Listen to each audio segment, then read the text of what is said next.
अगर आप भी एक टीनेजर हो यानी आपकी उम्र 13 से 18 साल है then probably this video is for you. ये वीडियो कोई सेल्फ ग्रोथ की वीडियो नहीं है, बल्कि ये वीडियो अपने पैसों को कहाँ और कैसे एक अर्ली एज में इन्वेस्ट करें उसके बारे में है।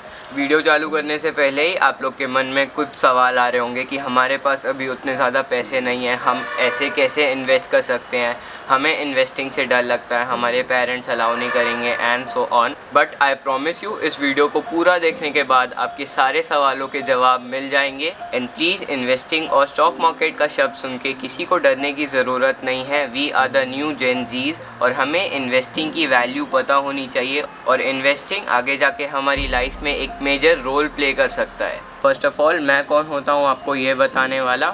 मैं भी एक टीनेजर हूँ, आई एम 16 ईयर्स ओल्ड और मैं भी डिफरेंट प्लेटफॉर्म्स में इन्वेस्ट करता हूँ और मैं उन सब प्रोसीजर से गुजर चुका हूँ जिनसे आपको गुजरना पड़ेगा अपनी इन्वेस्टिंग जर्नी चालू करने के लिए। तो मैं इस वीडियो में बताऊँगा कि what are the procedure to start your investing journey, कहाँ कब कैसे इन्वेस्ट करें, और मैं ये भी बताऊँगा कि एक अर्ली एज में इन्वेस्टिंग चालू करना कितना बेनिफिशियल हो सकता है। आगे बढ़ने से पहले एक छोटा सा डिस्क्लेमर देना चाहूँगा, मैं एक प्रोफेशनल फाइनेंशियल एडवाइज़र नहीं हूँ। I am just a 16 year old boy sharing his experience with similar age of people. इसीलिए आई प्रेफर कि आप अपने गार्डियन के ऑब्जर्वेशन में इन्वेस्टिंग की जर्नी चालू करें। एंड आई ऑल्सो रिक्वेस्ट कि इस वीडियो को आप अपने पेरेंट्स के साथ देखें या फिर शेयर करें, क्योंकि आपकी इन्वेस्टिंग जर्नी चालू करने में आपके पेरेंट्स का बहुत बड़ा रोल रहेगा।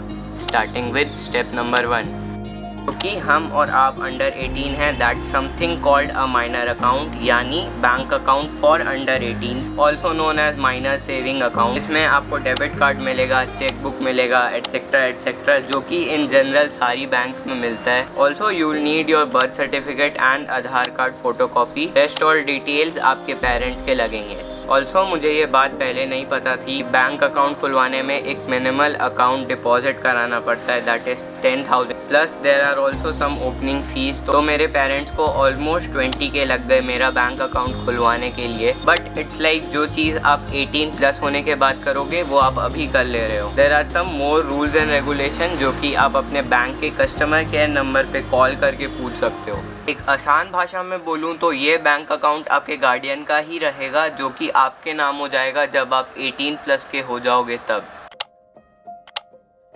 एक बार आपका माइनर सेविंग अकाउंट खुल जाए के बाद the second procedure is to open your demat account, जो कि आपके broking app like Zerodha, Upstox, Groww etcetera etcetera से खुल सकते हैं। मेरा अकाउंट पर्सनली जीरोधा में खुला है। It's just easy for me to link Zerodha to small case and coin, जो कि जीरोधा का एक म्यूचुअल फंड्स का प्लेटफॉर्म है। एंड ऑल्सो रिमेंबर, इसमें भी मोस्ट ऑफ द डिटेल्स आपके पेरेंट्स यानी गार्डियन के ही लगेंगे। And once your demat account is open you are ready to start your investing journey. अब मैं पर्सनली दिल से एक स्टॉक मार्केट इन्वेस्टिंग की वीडियो बनाना चाहता था, लेकिन ये मेरा फर्ज है कि मैं आपको बाकी भी इन्वेस्टिंग प्लेटफॉर्म्स के बारे में जानकारी दूं।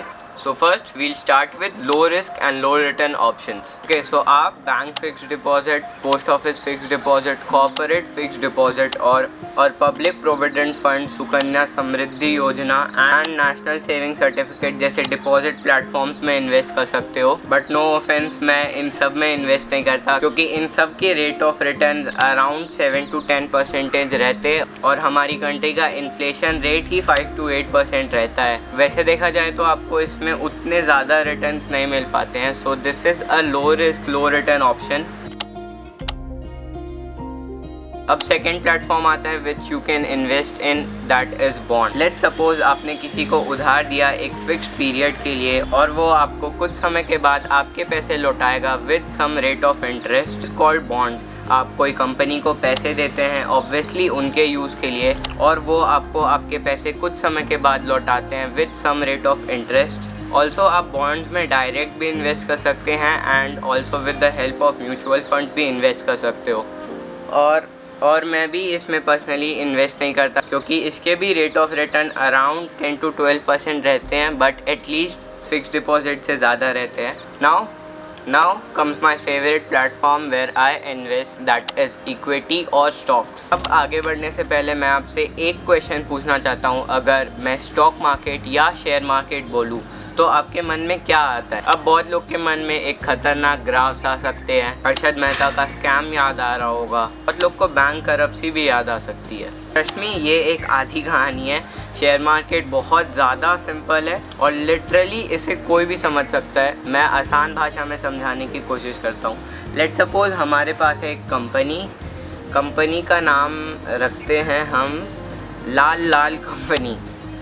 अब लाल कंपनी है 40 रुपये की और उसके शेयर्स हैं 4। ऑब्वियसली स्पीकिंग हाइपोथेटिकली, तो क्योंकि लाल कंपनी के पास है 4 शेयर तो उसके एक शेयर हुए 10 रुपये के। मैंने लेट्स सपोज उस 10 रुपये का एक शेयर लिया है। लोग ऐसा भी बोलते हैं कि मैंने इसमें इन्वेस्ट किया, ये कंपनी बढ़ी तो आपके लगाए पैसे भी बढ़ेंगे, और अगर ये कंपनी ने लॉस क्रिएट किया यानी ये कंपनी लॉस में गई तो आपके पैसे भी लॉस में जाएंगे। As simple as that. अब comes the most important part. अब मैं आपको बताऊंगा कि आपको कैसी कंपनीज में इन्वेस्ट करना चाहिए, लेकिन उससे पहले मैं आपको ये बता दूं कि we all are beginners at this stage, इसीलिए please short term buying and selling stocks मत करना। इसका मतलब कोई भी स्टॉक्स मत लेना और कोई भी स्टॉक्स एक शॉर्ट टर्म ऑफ पीरियड में मत बेचना।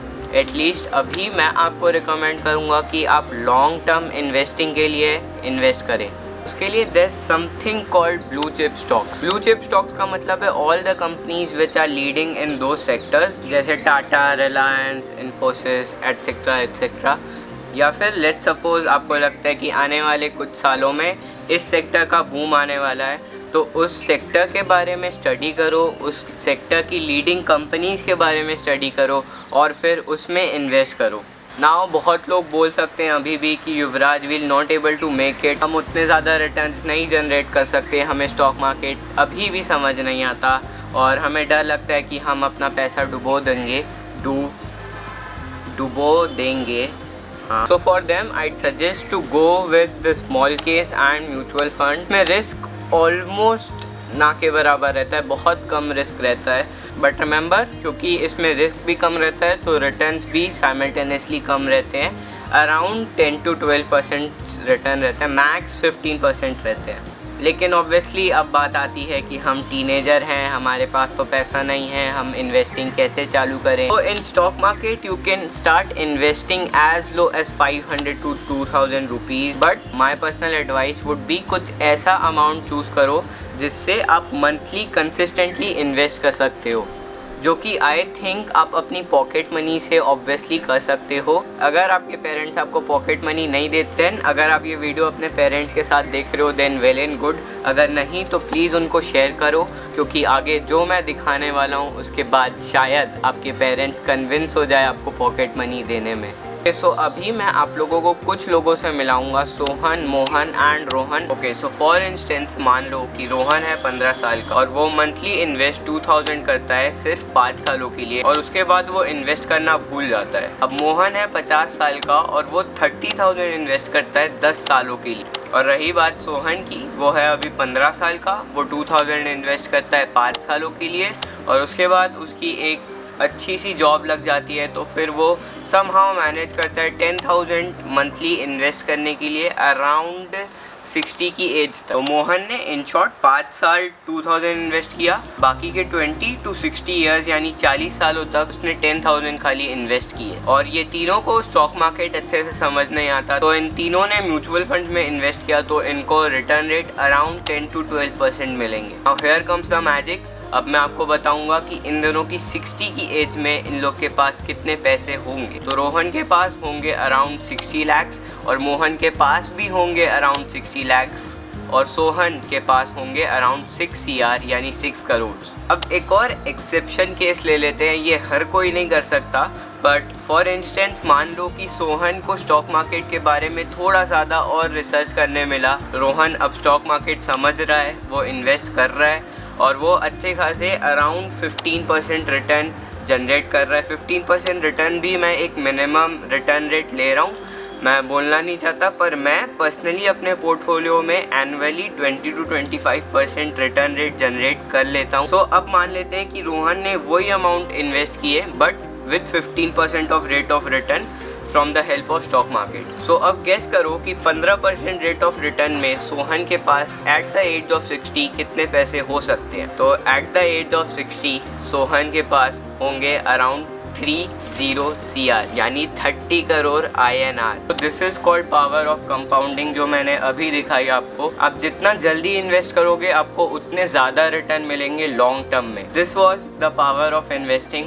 बट इसका डेडली कॉम्बिनेशन तभी बनता है जब power of investing plus power of learning combine होती है। इसीलिए please keep on learning about this. Financial knowledge काफ़ी ज़्यादा इंपॉर्टेंट है आपके फ्यूचर के लिए। मैंने अपने कुछ फेवरेट इन्वेस्टमेंट बुक्स के लिंक डिस्क्रिप्शन में छोड़ दिए हैं। अगर आपको और कुछ डाउट है तो आप कमेंट सेक्शन में ज़रूर पूछ सकते हैं। मैं मिलूँगा आपसे एक अगली वीडियो में। 100 करोड़।